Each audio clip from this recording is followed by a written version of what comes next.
কেমন আছো বন্ধুরা? আমি গৌরব চ্যাটার্জি, আমি একজন সাইকোলজিস্ট।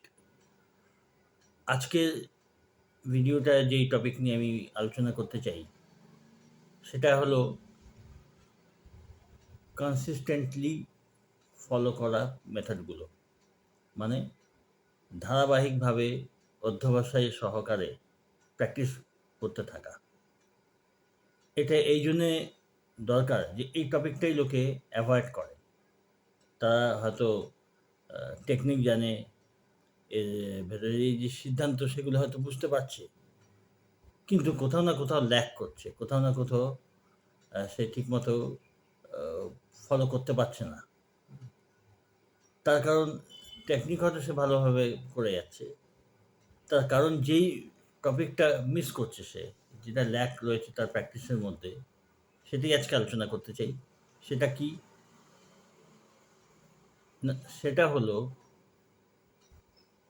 অবচেতন মনের সাথে কাজ করা এবং ধৈর্য সহকারে কাজ করা।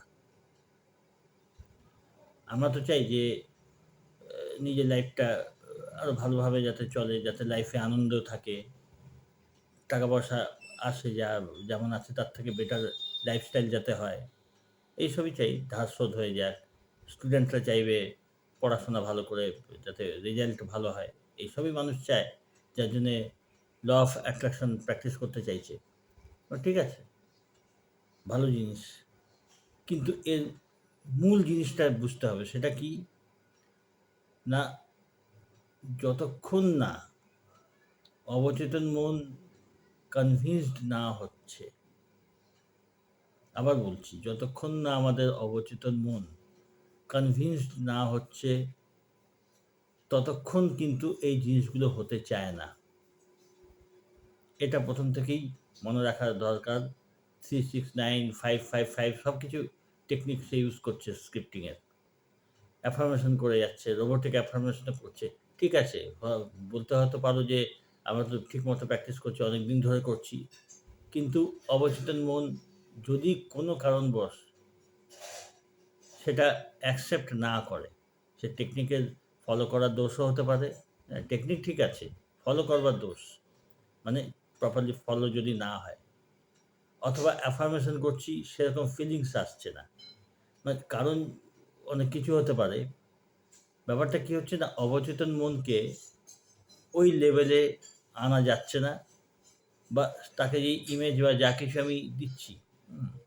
যে ইমেজটা দিচ্ছি, যে ডিজায়ার্ড যে ইমেজ যেটা আমি চাইছি লাইফে, হ্যাঁ? সেই জিনিসের যে ছবিটা আমি অবচেতন মনকে দিচ্ছি, হ্যাঁ?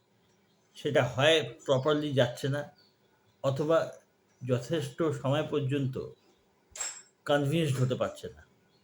তার আগে আমরা নেমে যাচ্ছি। প্র্যাকটিস ছেড়ে দিচ্ছি, গিভ আপ করছি। এইটা হলো একটা বড় ব্যাপার। থিওরিটা কি? সে আমি স্ক্রিপ্টিংই করি বা অ্যাফার্মেশনই করি বা ভিজুয়ালাইজেশনও করি, সেটা যেন ক্লিয়ার কাট হয়। সেটা যেন ক্লিয়ার কাট হয়, আর অবচেতন মনকে যেন ফিলিংস দিই, সেটা আমি কনভিন্স করাই। এটা হলো প্রথম জিনিস। যখন মনে হবে যে হ্যাঁ, আমি যেটা কনভিন্স করতে চাইছি যে এই টপিকটা, চাহে স্ক্রিপ্টিং করে বা আ ভিজুয়ালাইজেশন অথবা যেটাকে কি বলে অ্যাফার্মেশন, এসব করে যেই পিকচারটা, যেটা ছবির আকারে জিনিসটা দিতে হবে, ওটা যেটা অবচেতন মনকে দিচ্ছি, সেটা যখন বিশ্বাসযোগ্যভাবে তাকে আমি সেই জিনিসগুলো, সেই মেসেজগুলো দিচ্ছি, সেই পিকচারটা তৈরি করে দিচ্ছি, ওটা সাস্টেইন রাখা মানে ওটা দেখতে হবে যাতে আমি যেটা করছি ওটা যেন কন্টিনিউ থাকে, যাতে ওটা একেবারে ন্যাচারাল মনে হয়। তো এই যে মনকে যে একটা লেভেল, একটা স্টেজে এনে দেওয়া এবং ওটা যে কন্টিনিউ করা, ওটাই লোকে করতে পারে না। তারা হয়তো কিছুদিন অ্যাফার্মেশন করলো, কিছুদিন স্ক্রিপ্টিং করলো, তারপরে দেখে কই রেজাল্ট তো কিছু দেখতে পাচ্ছি না। আসল জিনিস হলো অবচেতন মনকে যে থিওরি এর এই যে মূল জিনিসটা, কারণটা হলো যে অবচেতন মনকে ওই অবস্থায় কনভিন্সড রেখে, হুম, ওইভাবেই রাখা, ওই জিনিসটাকে মেইনটেইন রাখা। এইখানে বহু লোক পেরে ওঠে না। যার জন্য এটা কঠিন মনে হয় ম্যানিফেস্টেশন বা এগুলো। ওই জন্য ধৈর্য দরকার। ছোটখাটো কথা বলছি না, ছোটখাটো অল্প স্বল্প ম্যানিফেস্টেশন কয়েকদিনের ওতে হয়ে যায়। ওটা এক্সাম্পলের জন্যে যে হ্যাঁ, জিনিসটা কাজ করে শুধু এইটুকু বোঝাবার জন্যে ওই ছোটখাটো প্র্যাকটিসগুলো দেওয়া হয় যে এ টুকটাক যেমন কোনো মিষ্টি বা কোনো গিফট ম্যানিফেস্ট করলাম, কোনো বিশেষ ড্রেস পোশাক ম্যানিফেস্ট করলাম। এগুলো ছোটখাটো, এগুলো অল্প কিছু, এর জন্য অত মেহনতের দরকার হয় না। এই কয়েকদিনের প্র্যাকটিসেই অবচেতন মন এটা অ্যাকসেপ্ট করে এবং ম্যানিফেস্ট করে দেয়। কিন্তু যেটা লাইফের ব্যাপার, হ্যাঁ, যেমন আর্থিক ব্যাপার হলো, স্টুডেন্টদের যেরকম সাকসেস হলো বা এগুলো অল্প প্র্যাকটিসের ব্যাপার তো নয়। ২-৪ দিনের জন্য নয়। আমি এটা বলছি না যে অল্প দিনের প্র্যাকটিসে ফল হয় না, হয়। কিন্তু মনকে ওই অবস্থায় নিজেকে এখন যে বলে যে যাকে বলা হয় ধনী হতে হবে, হ্যাঁ, পয়সা ইনকাম করতে হবে, তার কিন্তু ওই অল্প কয়েকদিন ভিজুয়ালাইজেশন করলে হবে না।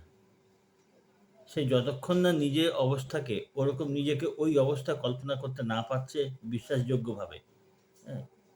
তাকে ভিজুয়ালাইজ করতে বলা হচ্ছে, ঠিক আছে। যা কিছু বলা হোক তাকে স্ক্রিপ্টিং করতে বলা হচ্ছে। যতক্ষণ না সে নিজেকে ওই অবস্থায় না দেখছে এবং তাতে কোনো সন্দেহ না আসছে যে আমি যে অবস্থায় যতখানি আমি নিজেকে সাকসেসফুল দেখতে চাই, ওই সাকসেসফুল অবস্থায় নিজেকে দেখা। হুম? এটা এমনি তো হবে না। অতখানি অবচেতন মনকে ওই অবস্থায় ধরে রাখতে হবে। এবং তার জন্য যত টেকনিক আছে সেগুলো করে যখন মন আস্তে, আস্তে বিশ্বাস করতে থাকবে, তখন ওই অবস্থাটাকেই নিজের আসল অবস্থা মনে হবে। যে হ্যাঁ, আমি খুব সাকসেসফুল, আমি বেশ টাকা-পয়সা রয়েছে আমার, আমার রিলেশনশিপ বা যেটা আমি চাইছি সেটা একদম সব ঠিকঠাক আছে। নিজেকে ওই অবস্থায় তুলে নিয়ে, ওই অবস্থায় দেখা অভ্যেস করতে, করতে যখন ওটা ন্যাচারাল হবে, হ্যাঁ? তখন অ্যাফার্মেশন করলে মনে হবে যেন এটা স্বাভাবিক জিনিস। এরকম অবস্থায় যখন আসবে, তখনই কিন্তু এটা ম্যানিফেস্টেশন হতে আরম্ভ করবে আস্তে, আস্তে। বোঝা গেল ব্যাপারটা? তো এটা কখনোই এরকম হয় না যে ২-৪ দিন করলাম বা কয়েকটা কোর্স করলাম, কোনো কিছু ২-৪ দিন একটা কোর্স করলাম, হয়ে গেল, তা হয় না। কোর্সটা যে যখন করানো হয় সেটা ২-৪ দিনের জন্য জিনিসটা বুঝিয়ে দেওয়া হয়। তারপরে নিজেকে কন্টিনিউ ওটা রাখতে হয় যাতে ওই অবস্থায় মনকে ধরে রাখতে পারি। এই মনকে যে ধরে রাখা একটা বিশেষ কন্ডিশনে, যে কন্ডিশনে আমি নিজেকে দেখতে চাই, সেই অবস্থায় নিজেকে তুলে নিয়ে এসে ওই অবস্থায় নিজেকে দেখতে থাকা। আর নিরন্তর নিজেকে সেরকম অনুভব করতে থাকা। এইটা হলো আসল রহস্য। যখন মনে হবে যে হ্যাঁ, আমি একদম ওই অবস্থাতেই রয়েছি, তখন গিয়ে ম্যানিফেস্টেশন হতে থাকে। ঠিক আছে? তোমরা সব ভালো থেকো। আর কোনো সাজেশন থাকলে বা কাউন্সেলিং করতে চাইলে যোগাযোগ করো। হোয়াটসঅ্যাপ নাম্বার দেওয়া আছে ডেসক্রিপশনে। মেসেজ করে যোগাযোগ করতে পারো। ভালো থেকো, সঙ্গে থেকো।